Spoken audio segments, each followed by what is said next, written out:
Menonton, jangan lupa untuk menonton Hari Wukuf Arafah pada jam 6 petang sehingga jam 7.30 malam, insya-Allah.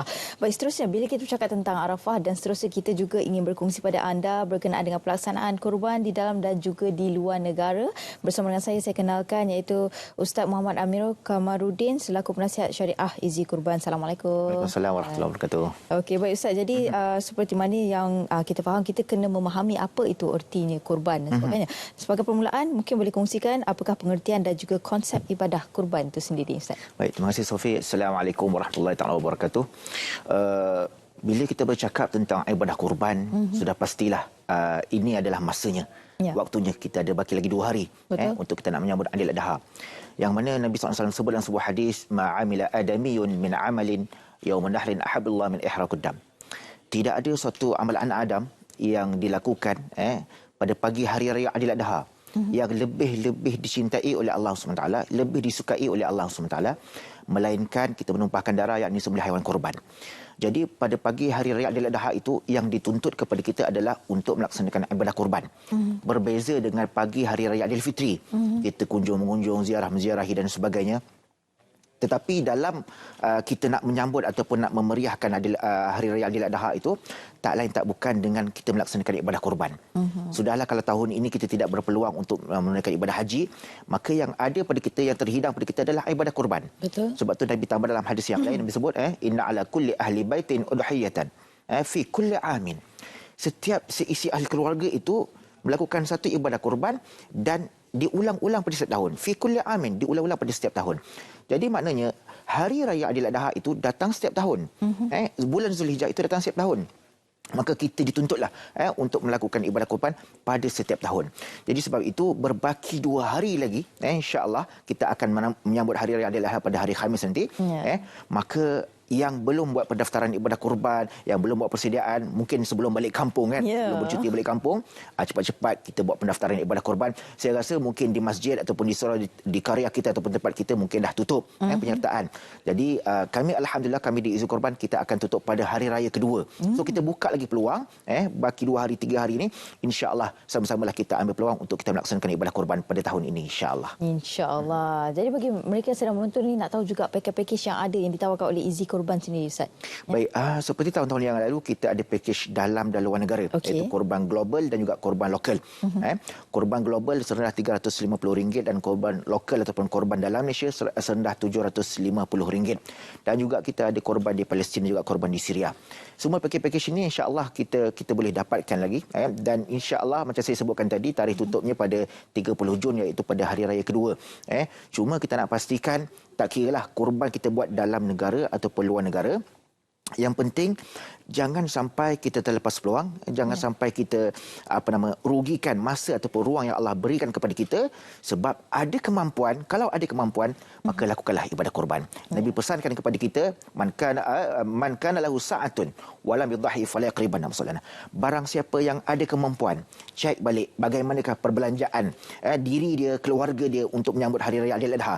Ada lebihan duit, buat ibadah kurban. Tapi Nabi pesan, wa lam yudhi, dan kalau dia ada mampu tapi dia tak buat korban, fala yaqribanna musallana, maka jangan dekat tempat solat kami. Maksudnya tak payah raya lah. Fahaman kita, tak payah raya lah. Kalau tak buat korban, tak payah raya. Sebab ini nama Aidil Adha. Betul. Raya ibadah korban. Jadi kalau tak buat korban, macam mana kita nak merayakan Aidil Adha itu? Betul. Allah alam. Okey, dan bagaimana sekiranya para penonton ingin mengetahui dengan lebih lanjut lagi berkenaan dengan Izi Kurban, dan juga bagi mereka yang ingin melakukan ibadah kurban di luar negara terutamanya, bagaimana untuk mereka tahu update-update terkini sebagainya, Ustaz? Okey, kita satu bagi pendaftar ataupun peserta-peserta, memang kita sediakan satu dipanggil tracking lah. Macam kita beli barang online, dia ada tracking. Ada juga. Ada, betul. Dia ada semak status dia. So kita boleh pergi ke laman web laman web Izi Kurban. So masukkan nombor IC situ. So kita boleh tengok. Okey, kita daftar bila, buat bayaran bila, lepas tu pesarahan haiwan korban tu bila, sembelih bila. So dikeluar laporan penuh tu bila. So ada dia punya tracking dia. Dan juga kalau yang ibadah korban dalam Malaysia, mudahlah. Dalam Malaysia mungkin peserta-peserta ibadah korban yang dijemput ataupun ini boleh datang tengok pelaksanaan ibadah korban. Tapi kalau luar negara, kita akan update dari masa ke semasa di kita punya media-media sosial, insya-Allah. Okey, jadi boleh tahu jugalah update terkini. Betul. Kan. Dan sekali lagi Ustaz boleh wawarkan kepada para penonton yang ingin menyertai pakej-pakej yang disediakan oleh Izi Kurban sendiri. Okey, satu untuk nak tahu lebih lanjut, nak tanyakan soalan hukum hakam berkaitan dengan ibadah kurban ataupun nak terus buat pendaftaran, bayaran dan sebagainya, boleh datang ke kaunter Easy Korban. Kita buka sampai raya kedua, ketiga kita buka. Bermula jam 8 pagi sehingga 10 malam. 8 pagi sehingga 10 malam. Kami Sabtu Ahad pun kita buka juga sebab kita nak beri galakan kepada masyarakat, khususnya umat Islam, untuk sama-sama ambil peluang melakukan ibadah kurban. Dan insya-Allah kita akan sama-samalah kita ajak semua ahli keluarga kita yang berkelapangan ataupun mungkin yang tak balik kampung. Mungkin Sofi kalau mungkin tak balik lama, jemput datang ke pejabat kami hari raya pertama pukul 10 pagi, raya pertama, kita ada open house. Wah, di mana itu Ustaz? Di Batu Cave Center Point. Okey. Tapi syaratnya daftar kurban.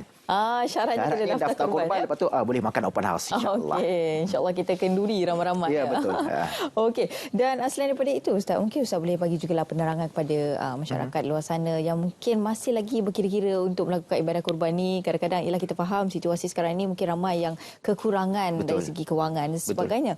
Tetapi ini antara peluang pada umat Islam untuk Allah nak uji juga dalam masa yang sama. Sebenarnya kita nak korbankan apa yang kita ada untuk Allah SWT ataupun kita hanya korbankan masa saja tetapi menyimpan segalanya untuk diri sendiri. Saya ada baca satu artikel yang disebut ayat dia pun sedap juga, dia kata setiap kita adalah Ibrahim sebab dia nak ambil sempena dengan korban Nabi Ibrahim tu. So dia kata setiap kita adalah Ibrahim. Ibrahim punya Ismail. Jadi kita punya Ismail, kita boleh jadi Ismail kita adalah harta benda kita, perasaan kita, jiwa kita. Bagaimana kita nak korbankan jiwa kita, harta kita, masa kita untuk Allah sayang, untuk mendapatkan kasih sayang Allah SWT. Apa yang Allah minta kepada kita lakukan pada hari raya Ailadha, maka itulah